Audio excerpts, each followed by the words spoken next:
Hey everybody, Scout Crafty here again. It's Friday, TGIF. I hope you had a great week and you're looking forward to a great weekend. Today, it's just going to be a quick video. I've been really busy these past couple days. I couldn't really pop out a video, but I wanted to shoot. I shot some film of our meat, the tool meat, the Long Island tool meat. A lot of you like to see that. And I'll tell you, this one was so different because we had more sellers than buyers this time. You know, a lot of people selling, and the highest quality stuff I've ever seen. So let's take a real quick look and see some of the cool stuff that our friends brought down. And then we have a little show and tell, not only from the show, but also things I picked up. So let's go check it out. Okay, first up, we got my buddy Lenny, and look at his table. He had the most beautiful stuff today because he went to a tag sale of a guy like me who is a hoarder and had just the most beautiful tools, all in unused condition. Lenny picked up a whole bunch of stuff, brought it here. Just unbelievable. And just really beautiful equipment and, you know, just perfect shape. I never seen anything like it. They were like all brand new stuff, but they were new old stock. So this was really nice to see his collection here.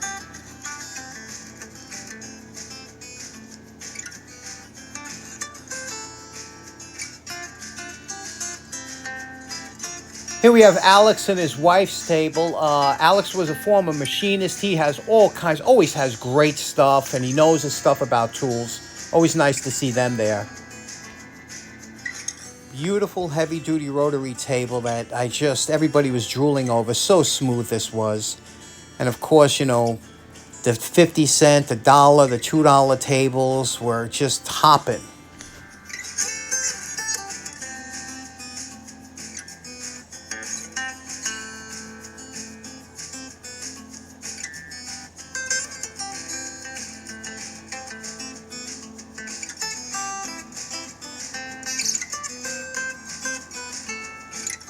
There's always a bunch of guys that like to just set up in front of their cars in the parking lot so they have to drag the stuff in. And there's some fantastic deals out there. I can't even tell you. And we just had so much fun walking around and checking out and then talking tools all night long. The most fun time you've ever had.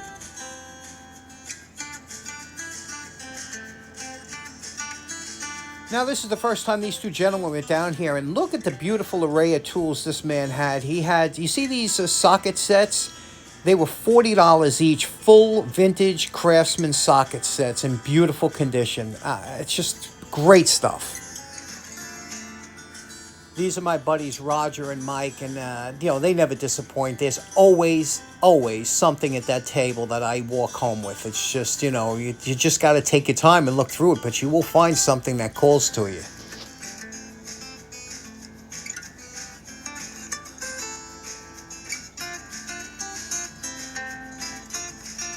Here's my buddy George. He didn't bring a lot of quantity, but he made up for it with quality that he brought.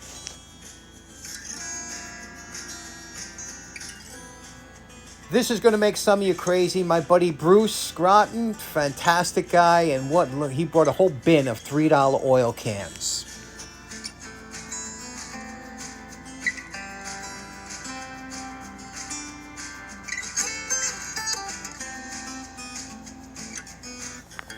I'd never seen a shoebox like this before that opens and closes like that. I thought that was very interesting.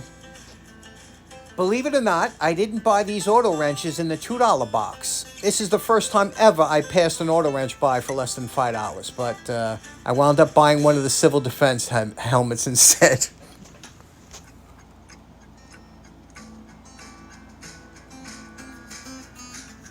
This gentleman is an actual working blacksmith, and he comes down. He's always got some interesting tools, and the funny thing is I wound up buying that jack in the middle of the table, but he did have some other interesting things, and he's always great to talk to. Everybody here is just a wealth of information. Now, besides selling and buying going on, there's also a lot of us like to bring in unusual and rare tools or pick other people's mind on what kind of tool this is. Have you ever seen it before? And of course, we have Dan Semel, who always brings down fantastic stuff for show and tell because he enjoys that a lot of times. And he held class and taught us a few things about different items. So let's check out the show and tell section. First on the show and tell, we have this really cool tool an MTA mechanic brought down. And look at this. It looks like a breaker bar, but it's ratcheting. And it is reversible. It's made by None Better. We've never seen this. When you lock it into the top position, it locks. And it's a very interesting wrench, ratchet. Also, this draw file was Mike's. Never seen this before. Very interesting. I thought it was an import for the way it looked, but upon closer inspection, it's actually made in Austria, so I'm sure that's a good steel, good quality. Mike also had this, we thought it was a dental tooth puller, but they're usually made of stainless steel, so this was a very unusual kind of pulling wrench, had some kind of tooth on it. And then, of course, Dan. Dan brought down a bunch of his fantastic, he has a bunch of lathes. Dan has a ton of lathes, and these are just small ones that he happened to have, he brought down. Aren't they absolutely beautiful? All different shapes and size. The nicest oil can I've ever seen in my life, Dan brought down. I don't know. This is a work of art, an absolute work of art.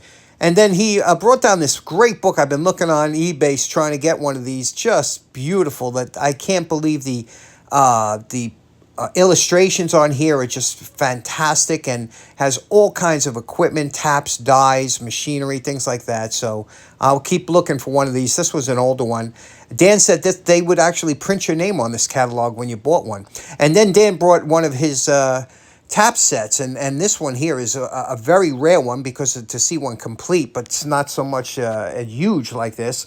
But what's interesting is if you look at the tap handle, it has a little insert that holds the taps. And Dan let us know that years ago, some of the taps were all the same size, unlike today, or they had to have the same shank size. So I thought that was very interesting. Dan also brought down one of the most beautiful scrapers I've ever seen. It's a two-man scraper made for wooden floors they used to use years ago. And he had the patent and some photos and things like that. Just absolutely amazing stuff he brought down. So it's a good thing I'm not buying tools anymore because, boy, there was some really nice stuff there. And if you were looking to set up a workshop, you couldn't do better than to pick up some of these quality tools they have there.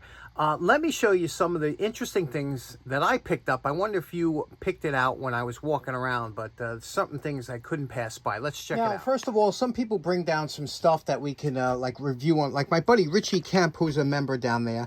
Richie brought this down so that we can review these coming up. These are the Ryobi, and what these are is the compound. And this is ones you could buy. They're different style compounds for different metals. We're going to review these coming up soon. My buddy Mike gave me a great little switch. You see these switches? These are vintage switches that this used to be what used to turn your lights on and off. Listen. Do you hear that? These are positive switches. Believe it or not, they're rebuildable. They work. Great switch. We'll have to take this. I'd like to have one of my motors run off this.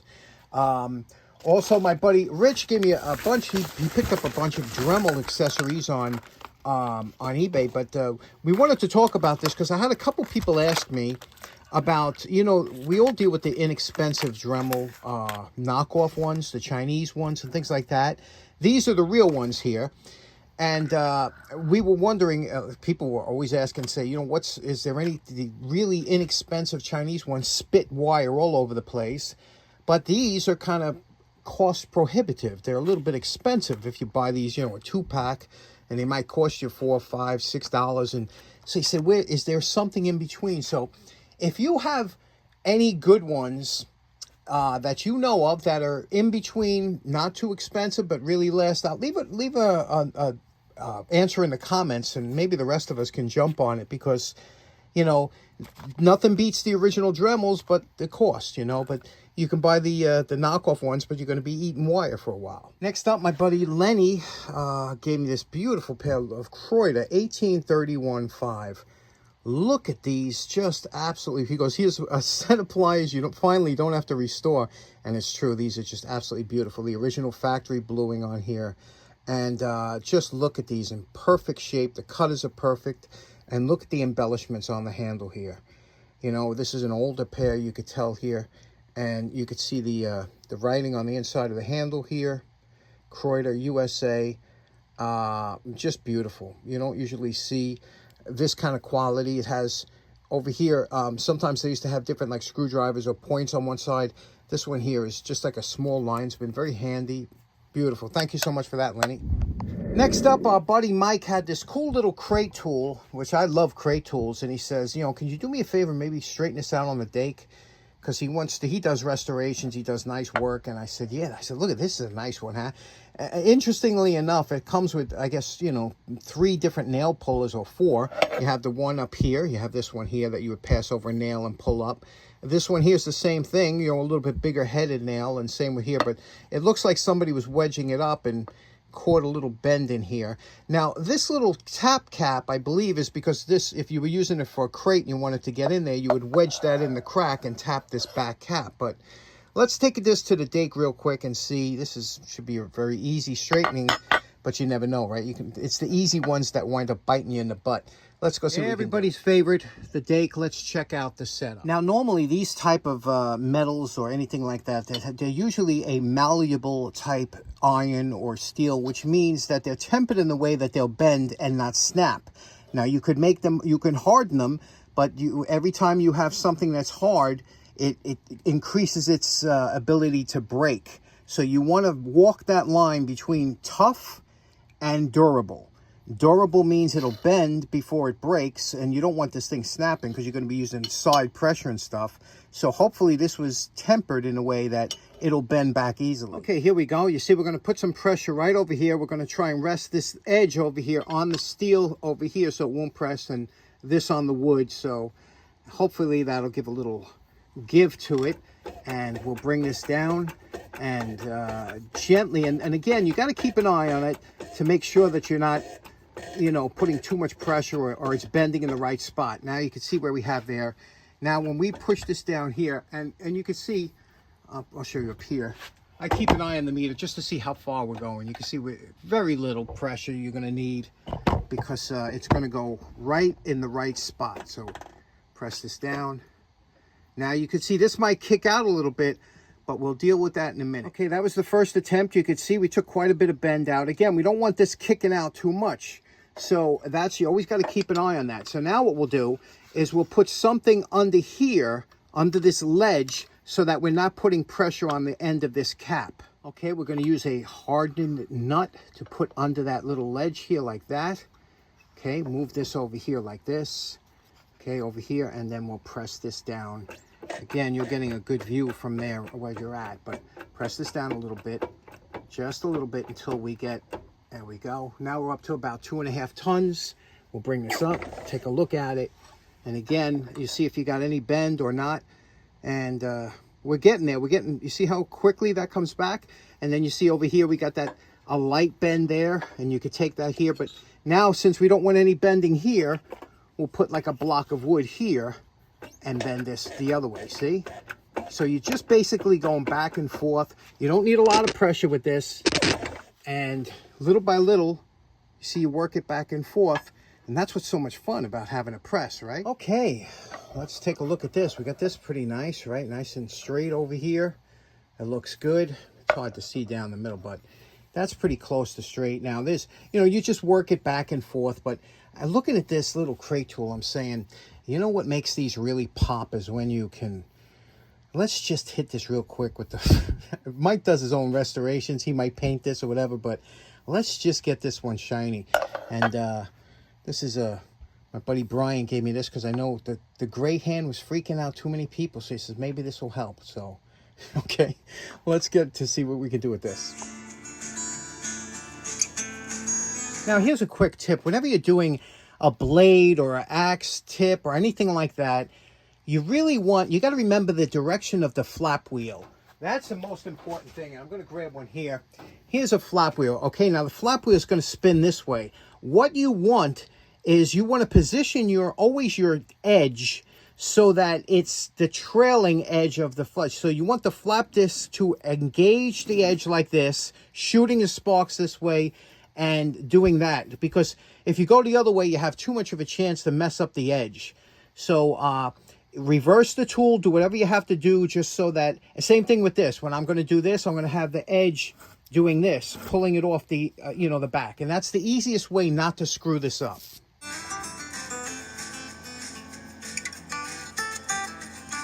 Okay, I can't help myself, you give me a tool just to do something and I get a little nuts, but Doesn't this look much nicer when the edges are, you know, I don't even know if this is an import or whatever, but we did straighten it out. It's nice and straight. This is usually a nice tapping pad, so we beveled the edges, made this, you know, nice and smooth, and we didn't take the edge sharp. You don't want these super sharp because it's not made for that, but we did, you know, it is respectable now, and it looks nice. It's a nice little crate tool, and it's straight. And now you can paint it. You can do whatever kind of embellishment, or you can just leave it just the way it is. So we're done with that. Another special thanks goes out to my buddy Kent. Kent, you know, you see him ready set in the comments. Kent and Kent's mom sent over a, well, my girlfriend calls it a goods. I don't know what that is. It's like, did you ever see one of these? One of these big, you know, kind of cucumber type things. So I'm going to cook this up. I'll let you know how it is. But they grow on trees here, and they usually hang over neighbors' yards and things like that. But they're big and they're heavy, and so I'm looking forward to eating this. Thanks very much for that, Kent, and to your mom too. Okay, by now you're probably wondering, what is it that I bought? That, you know, again, I stopped buying tools, but let me show you what I picked up. I couldn't pass it by, and I wanted to, but you can't pass this by. Let me show you what I got. And this is what I bought. Yes, another lathe, but this one's different. This one here, my buddy George had it, and you know, I said, George, are you selling this lathe? He's like, yeah, you know, I'm making a little bit of room, whatever, and I couldn't let this go. I said, this has to sell today, and so I wound up buying it. Now, what this is, you can see it's a Goodell Pratt. You see that there? And you can see it says Toolsmiths. They were out of Massachusetts, Greenfield, Massachusetts. They made high quality equipment. These were really big. They were called benchtop lathes. They came in all different variations. You can see here how it works. A flat belt gets holed up there. It has a little chuck. We're going to work on that tool post to get it working next time. But you let me know if you want me to hook this up so you can see how this works and how it runs. If you'd like to see it, I will do it. Otherwise, it's a decorative piece, but it actually is a working lathe that had quite good capabilities and interesting features for a lathe, a benchtop lathe. So if you're interested in seeing this, let me know in the comments, and next week I'll hook up kind of a makeshift belt to it, and we'll see if we can't get this turning some metal or plastic or all kinds of stuff. But that is pretty sweet, huh? You see how this, let me hold this here again. See how this works? See how that feeds the tailstock? Is that not sweet? Let me know. Okay, last up, I want to show you what might be my favorite purchase of the night. I have a bunch of carving collections since I was a kid that I collected ironwood, things like that. And when I was going by my buddy Roger and his brother Mike's table, I saw this, I thought it was actually cast iron when I first saw it, and I lifted it up and I could see it was wood, it was carving, it was a carving. And I said, well, that's interesting. I looked at that, and then Mike came over and he says, you see that carving? He bought this. Now listen to this story. Mike purchased this 1968, the Tet Offensive. Mike was in Vietnam, and he purchased this over there kind of as a souvenir in Vietnam. He's had this thing for over 50 years, and you know, just like once he said that, just the history that goes, I kept thinking, think about the guy that carved this thing. Think about, you know, Mike buying this as a young man over in Vietnam with all the turmoil and everything, you know, and thinking that he'll get a souvenir to send home or something like that. And again, like I said, the guy that was carving it to make a few dollars to support his family, you know, in the turbulent Vietnamese, you know, era. And it's just, and look at it, it has that Asian flair to it, that, you know, Oriental lion, and nicely done. I like it. What do you think? Cool story that goes with it, isn't it? Imagine Mike holding on to this for all this time, and then he was happy that I was able to get it, and I'm happy that I could share it with you. Okay, so in closing there, we got a quick little video for you. Like I said, it was just thrown together, and I hope you enjoyed it. Hope you have a great weekend. Take advantage of it, and we'll see you again on Monday. Take care now. Bye-bye.